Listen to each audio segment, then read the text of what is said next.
Bienvenidos a Parlamento Abierto, la crónica del quehacer legislativo de las y los diputados de México, que esta semana iniciaron las sesiones ordinarias del primer periodo de este tercer año de la 65ª legislatura, conmemorando el 5 de septiembre la promulgación de las leyes de reforma y el Día Internacional de la Mujer Indígena, una efeméride que cobra relevancia en esta Cámara, que se encuentra integrada por legisladoras procedentes de distritos electorales de población indígena o que se autoadscriben como tales, un derecho establecido en la Constitución Política de los Estados Unidos Mexicanos. Cada una de las 7 bancadas parlamentarias aquí representadas fijó postura y en la mayoría de los casos fue en voz de diputadas que conocen la realidad de los pueblos originarios. Y es que a nivel mundial se recuerda que un 5 de septiembre de 1782 fue asesinada por tortura la lideresa aymara Bartolina Sisa, símbolo de la lucha de los pueblos indios. Así lo compartió en la tribuna la diputada Teresa Ochoa de Movimiento Ciudadano. Una lucha, dijo la diputada Fabiola Rafael Dircio del PRD, que surge de la marginación. Es una fecha, expuso la diputada Esther Martínez Romano del Partido del Trabajo, para hacer un llamado a los poderes de la Unión y a todos los niveles de gobierno sobre su responsabilidad para superar la falta de acceso a los servicios de salud, la falta de participación política y de toma de decisiones, de educación y la violencia que las mujeres indígenas siguen padeciendo dentro y fuera de sus comunidades y hogares. Fátima Cruz Peláez, del Partido Verde Ecologista, habló de no permitir más la invisibilización de las más de 6 millones de mujeres que se reconocen como indígenas. Eufrosina Cruz del PRI señaló que es necesario que regresen los proyectos productivos a esas comunidades, porque cuando una mujer es violentada, si no tiene autonomía económica, nunca va a salir de esa violencia. Berenice Montes Estrada, del PAN, expuso que también este día es ocasión para rendir tributo a quienes desde sus condiciones de adversidad ejercen el liderazgo político. Irma Juan Carlos, de Morena, dijo que en esta Cámara se hicieron reformas al Código Penal para derogar el matrimonio entre personas menores de edad y proteger así a las niñas indígenas, y la reforma a la ley agraria para que las mujeres de esas comunidades tengan derecho a la tierra. Vamos a la crónica de esa sesión. En la sesión ordinaria del martes 5 de septiembre de 2023, el Pleno de la Cámara de Diputados aprobó el acuerdo de la Junta de Coordinación Política que establece el formato con el cual se desarrollará el análisis del 5º informe de gobierno del presidente de la República, además de aprobar el calendario legislativo para el primer periodo de sesiones ordinarias del tercer año de ejercicio de la 65ª legislatura. También, diputadas y diputados de los distintos grupos parlamentarios hicieron uso de la tribuna para dar sus posicionamientos respecto a la efeméride de la promulgación de las leyes de reforma. En su intervención, la diputada Rocío Natalí Barrera Puc resaltó que Benito Juárez consolidó y restauró la República en un siglo repleto de guerras y divisiones ideológicas. Conmemoramos 163 años de la proclamación de las leyes de reforma, un hecho esencial para la segunda gran transformación de la vida pública de México durante el siglo XIX. Fue el resultado que concentró la lucha entre dos proyectos de nación, el de los liberales y el de los conservadores. De igual forma, el diputado Guillermo Octavio Huerta Ling comentó que la Revolución de Independencia, las leyes de reforma, la Revolución de 1910 y la transición política a la democracia son los 4 grandes periodos históricos de nuestro país. Aunque el 6 de septiembre se conmemora la promulgación de las leyes de reforma, en realidad se trata de un conjunto de normas que fueron aprobadas y promulgadas después de la Revolución de Ayutla, en las que participaron personajes de la talla de Benito Juárez, Melchor Ocampo, Guillermo Prieto, Miguel Lerdo de Tejada e Ignacio Comonfort. El diputado Marco Antonio Mendoza Bustamante enfatizó que Benito Juárez ideó las leyes de reforma con el objetivo de poner fin a la inestabilidad política y consolidar el origen del gobierno liberal. Primero, como ministro de Justicia, Juárez promovió la primera ley en la que eliminó los fueros y los tribunales especiales. Más tarde, como presidente, promovió la ley orgánica del registro civil, la ley de matrimonio y la ley de libertad de culto para establecer las bases de un Estado fundado en la igualdad. El diputado Cristian Joaquín Sánchez Sánchez resaltó que las leyes de reforma rompieron con los abusos y cambiaron el rumbo de la vida pública hacia una transformación social, política y económica. Proclamadas el 6 de septiembre de 1860 por uno de los más grandes presidentes que ha tenido nuestro país, don Benito Juárez. Con las leyes de reforma se sentaron las bases para que hoy todo mexicano pueda nacer, vivir y morir dentro de una legislación dictada por la autoridad civil. De igual forma, legisladoras y legisladores hicieron uso de la tribuna en el marco de la conmemoración del Día Internacional de la Mujer Indígena, celebrado el 5 de septiembre de cada año.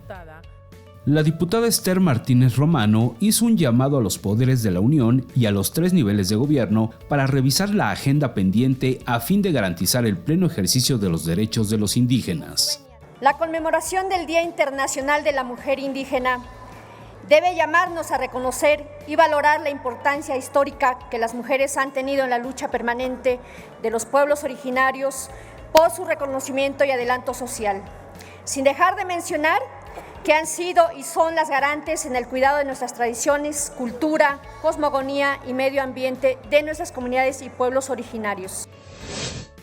La diputada María Teresa Rosaura Ochoa Mejía recordó que el 5 de septiembre se conmemora el Día Internacional de la Mujer Indígena en honor a la lideresa aymara Bartolina Sisa, símbolo de la lucha de los pueblos indígenas, asesinada en 1982. En esta soberanía el día de hoy honramos y reconocemos la lucha de las mujeres indígenas que forman parte del 2.5 de la población mundial, que en las tierras de sus ancestros y que ellas habitan están contenidos el 82% de la biodiversidad del mundo. La diputada Fabiola Rafael Dircio expresó que las mujeres indígenas han luchado por el acceso a la educación, oportunidades económicas y por espacios políticos. Las mujeres indígenas de México somos guerreras de luchas guardianes de nuestras culturas, coexistimos como pilares de un movimiento de determinación inquebrantable en la lucha diaria por la igualdad, la justicia y el reconocimiento de nuestros derechos fundamentales. También en la sesión del 5 de septiembre, con 444 votos a favor, 0 en contra y 1 abstención,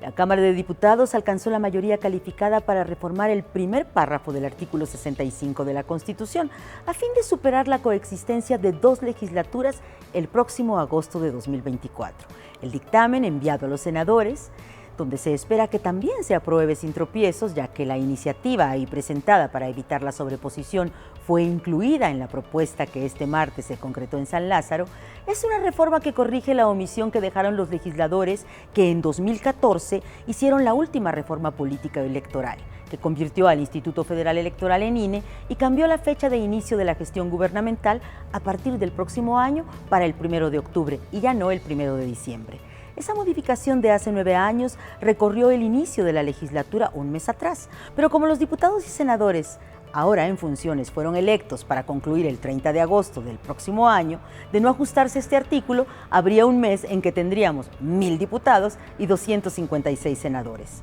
El dictamen que aquí respaldaron indica que las legislaturas iniciarán a partir del 1 de septiembre de cada año para celebrar un primer periodo de sesiones ordinarias y a partir del 1 de febrero para celebrar un segundo periodo.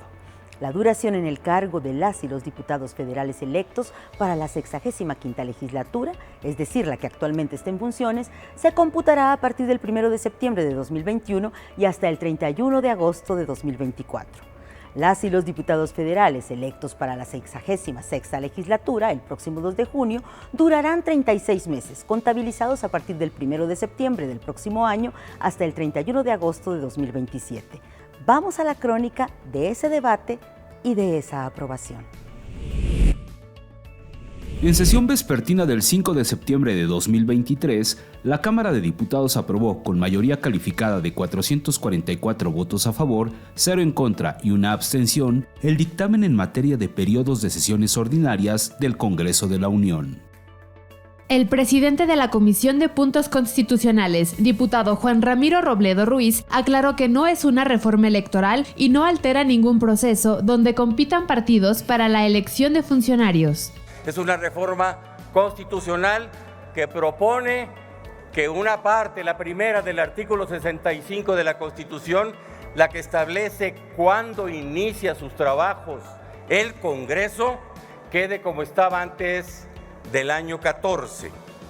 En su intervención, el diputado Santiago Torreblanca Engel consideró que con esta reforma se adopta una solución correcta. Si no tiene ningún beneficio que una legislatura cada 6 años entre en agosto, que todas las legislaturas empiecen el 1 de septiembre y el año que haya un nuevo titular del Ejecutivo conozcan el proyecto de presupuesto el 15 de noviembre en lugar del 8 de octubre. Y por eso creo que encontramos todas las fuerzas políticas la solución correcta y creo que todas y todos vamos a votar a favor. Muchas gracias. La diputada Sue Ellen Bernal Volnick consideró importante señalar que la reforma del 2014 no sustentó razón alguna para modificar la duración del ejercicio constitucional de las legislaturas. Con la aprobación de este dictamen,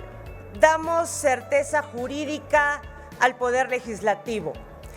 ajustando los tiempos conforme a las disposiciones de la Constitución Política de los Estados Unidos Mexicanos y garantizando el desarrollo de las tareas del Congreso de la Unión.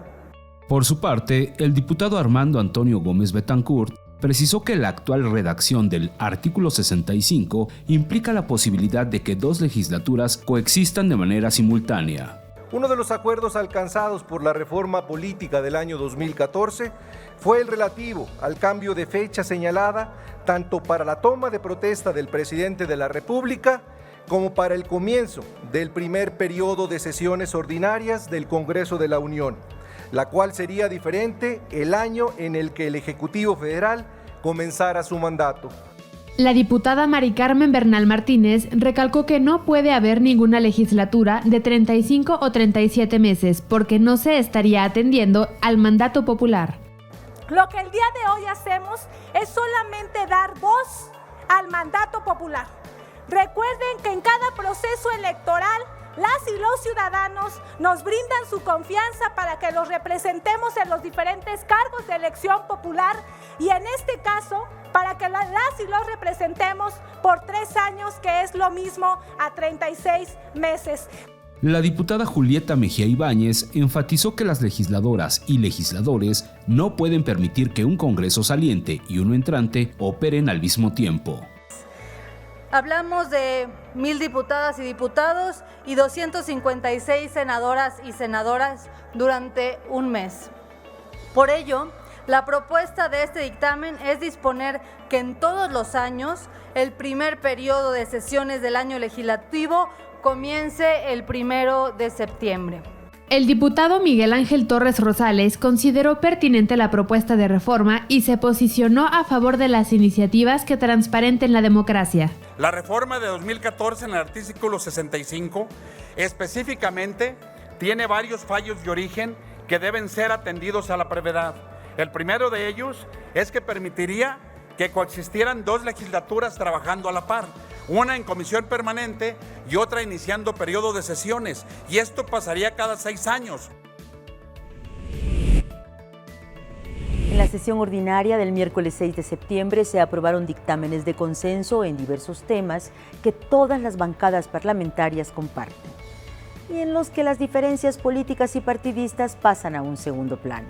Se avaló una reforma para establecer la obligación de la Secretaría de Salud y de los gobiernos en sus respectivos ámbitos de competencia, en conjunto con las instituciones de educación superior, para garantizar protección e integridad al personal de los profesionales de salud.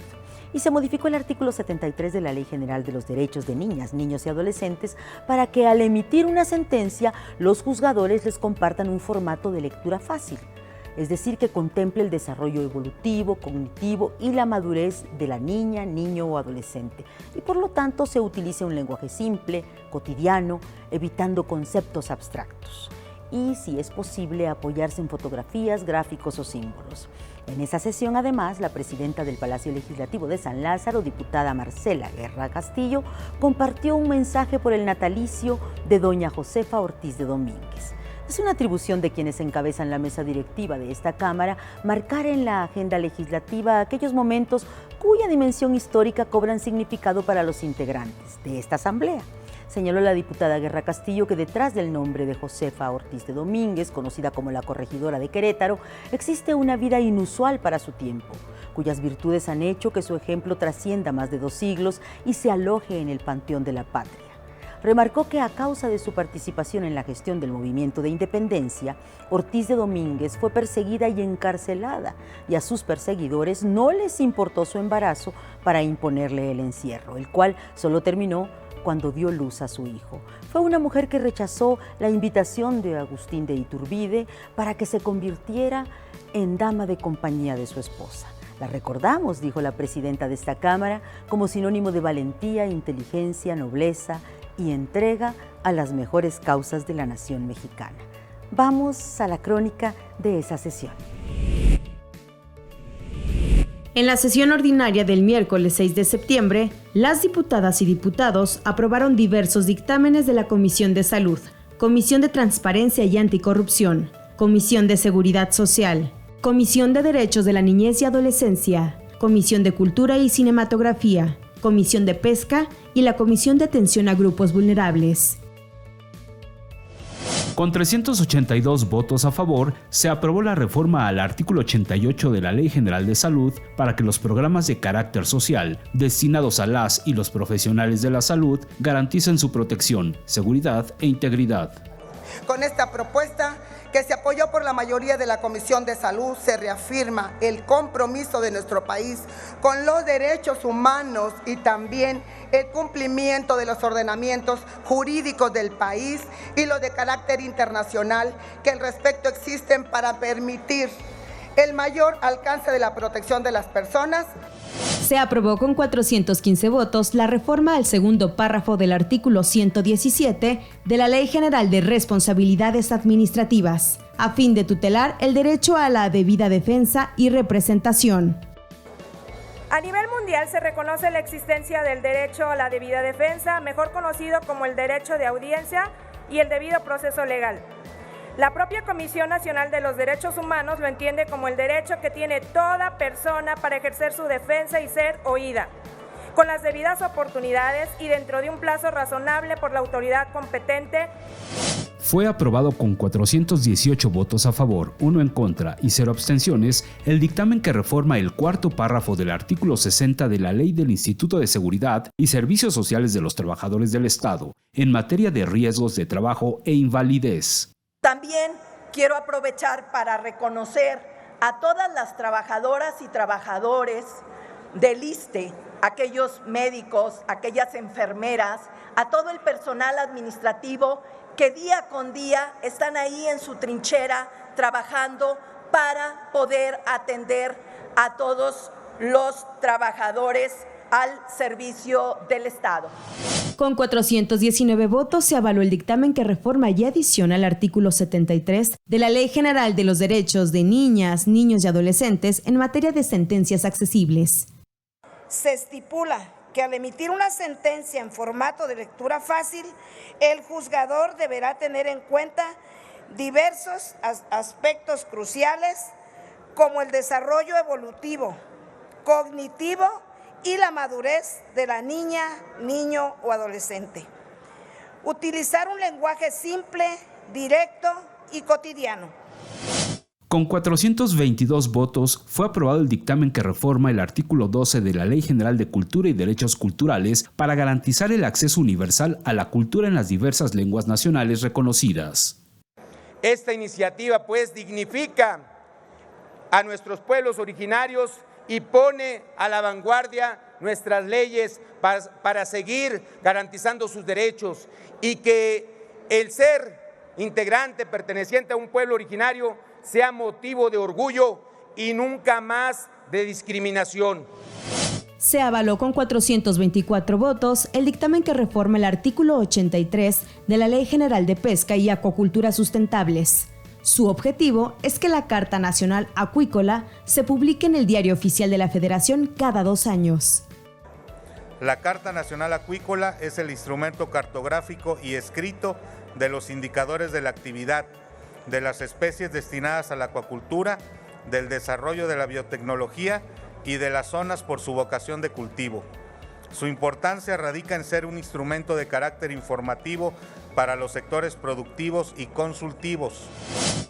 Fue aprobado con 422 votos a favor, 0 en contra y una abstención, el dictamen que reforma la Ley General para la Inclusión de las Personas con Discapacidad para impulsar políticas públicas que generen mayor igualdad a todas las personas.